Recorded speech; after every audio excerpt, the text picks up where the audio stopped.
Hello गाईस, कशा आहात तुम्ही? आज आपण बनवणार आहोत फुलकोबीची भाजी. ही बनवायला खूप सोपी आहे, कारण हिला बनवणार आहोत आपण कुकरमध्ये. 5 मिनिटात बनवून तयार होते. गॅसवर कुकर ठेवायचा आहे, त्याच्यामध्ये तेल घालायचं आहे. तेल चांगलं गरम झाल्यावर त्याच्यामध्ये राई घालूया. राई चांगली चटकली का त्याच्यामध्ये जिरं टाकू. जिरेला आपण चांगलं मिक्स करून घेऊया. त्याच्यामध्ये लसूण घालूया बारीक कापलेला, आणि एक टोमॅटो घालूया बारीक कट केलेला. त्याला चांगलं असं मिक्स करून घेऊया. ही भाजी बनवायला खूप सोपी आहे, नक्की ट्राय करा.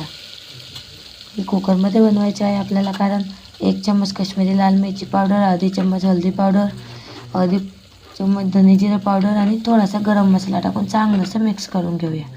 पाहू शकता तुम्ही, तेल सुटेपर्यंत चांगलं असं मिक्स करून घेतलेलं आहे. आता फुलकोबी आणि एक बटाटा कापून स्वच्छ धुवून त्याच्यामध्ये मिक्स करून द्यायचं आहे. बघू शकता तुम्ही, अशा प्रकारे मिक्स करून द्यायचं आहे.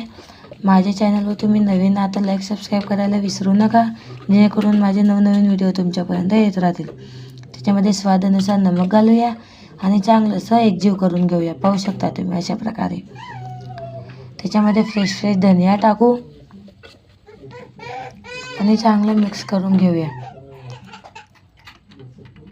नक्की कुकरमध्ये एक वेळेस ही भाजी ट्राय करा.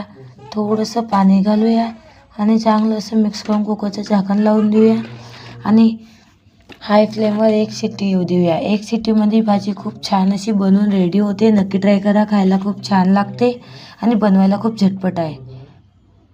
माझी रेसिपी आवडली असेल तर लाईक सबस्क्राईब करायला विसरू नका. Bye bye.